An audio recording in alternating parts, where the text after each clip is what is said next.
So result ದಾವಣಗೆರೆದು ಸ್ವಲ್ಪ ಭಾಳ late ಆಯಿತು. ಅದಕ್ಕೋಸ್ಕರ ಬಂದು ಅರ್ಧ ಮಾಡಿ ತಿರುಗಿ ಸ್ವಲ್ಪ ಮಟನ್ ಮಾಡೋಣ ಅಂತ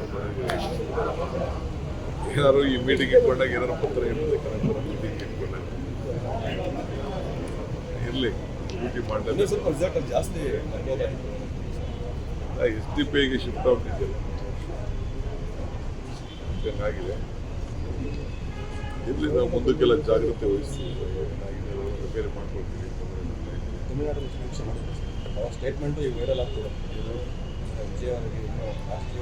ಹೌದಪ್ಪ, ನಾನು ರಾಜಕೀಯ ಅನುಭವ ಇಲ್ಲ ಯಾಕೆ ಹೇಳಿದ್ರು ಅಂದರೆ ಅವರು ಕಾಂಗ್ರೆಸ್ ಪಾರ್ಟಿ ನಮಗೆ ಸಪೋರ್ಟ್ ಇದೆ ಅಂತ ಹೇಳಿದ್ರು.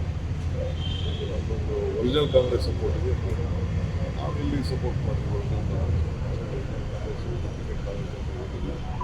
ಅದು ಕಾಂಗ್ರೆಸ್ ಮಾಡ್ತೀವಿ ಆ ವಿಚಾರದಲ್ಲಿ ಹೇಳಿದ್ದೀನಿ ಅಷ್ಟೇ. ಅವ್ರೇನು ಕಾಂಗ್ರೆಸ್ ಪಾರ್ಟಿ ಸಪೋರ್ಟ್ ಇದೆ ಈಗ ಬೇಕಾದ್ರೆ ಮಾತಾಡ್ತೀವಿ ಅಷ್ಟೇ. ಅವ್ನ ಅಫಿಷಿಯಲ್ ಆಗಿ ನಾವು ಒಂದು ಪಾರ್ಟಿ ಜೊತೆ ಅಲೈನ್ಸ್ ಆಗಿಲ್ಲ. ನಾವು ನಾವು ಮಾಡೋದು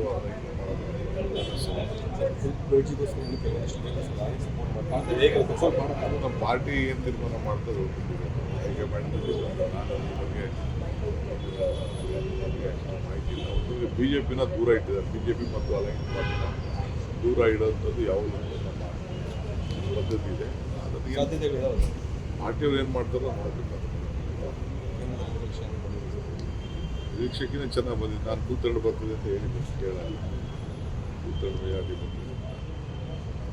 ಸೊ ಎಷ್ಟಿದೆ ನೀವು ಹೋದ ಕಡೆ ಕಾಂಗ್ರೆಸ್ಗೆ ಸೋಲು ಆಯಿತು ಅನ್ನೋದನ್ನ BJP ಈಗ ಹೇಳ್ತಿದ್ದಾರೆ. ಈಗ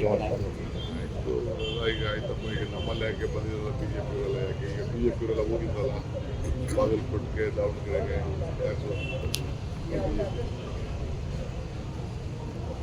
ಏನೋ ಮಾತಾಡಬೇಕು, ನೀವು ಕೇಳ್ತೀರಿ, ನೀವು ಮೆಸೇಜ್ ತೋರಿಸ್ತೀವಿ, ಟೀಕೆ ಮಾಡ್ತೀರಿ. ನಿಮ್ಮ ಟಿವಿಲಿ ನಡೀಬೇಕು, ಅವ್ರ ಮಾತು ನಡೀಬೇಕು, ಅವ್ರು ನಡೆಸ್ತಾ ಇದ್ದಾರೆ. ಸರ್, ದಾವಣಗೆರೆ ಫಲಿತಾಂಶ ಬರೋಕ್ಕಿಂತ ಮುಂಚೆ ಕೆಲವೊಂದಿಷ್ಟು ಪಕ್ಷದಲ್ಲಿ ಹೈಕಮಾಂಡ್ ತಗೊಂಡು ನಿರ್ಧಾರ ಬೇಗನೆ ತೆಗೆದುಕೊಂಡು ಇದಕ್ಕೆ ನಿರ್ಧಾರ ಬರ್ತಿಲ್ವ ಸರ್? ಇನ್ನೇನಿಲ್ಲ, ಪಾರ್ಟಿ ಏನು ತಗೋಬೇಕು, ಯಾವ ಟೈಮಲ್ಲೆಲ್ಲ ಗೊತ್ತಾದ್ಮೇಲೆ ಏನು ತಗೋಬೇಕು ವಿತ್ ಪ್ರೂಫು ಅಂತ ಇಟ್ಕೊಂಡಿದೆ. ಎಲ್ಲ ಮಾಹಿತಿ ಅಂತ ಇಟ್ಕೊಂಡಿದೆ. ಮುಖ್ಯಮಂತ್ರಿಗಳಿಗೂ ಗೊತ್ತಿತ್ತು, ಹೈಕಮಾಂಡ್ಗೂ ಗೊತ್ತಿತ್ತು, ನಮಗೂ ಗೊತ್ತಿತ್ತು, ಮಾಡಿದವ್ರಿಗೂ ಗೊತ್ತಿತ್ತು. ಕರುನಾಡು ಟೈಮ್ಸ್ ಚಾನೆಲ್ನಲ್ಲಿ ಸುದ್ದಿ ಮತ್ತು ಜಾಹೀರಾತು ನೀಡಲು ಈ ನಂಬರ್ಗೆ ಕರೆ ಮಾಡಿ.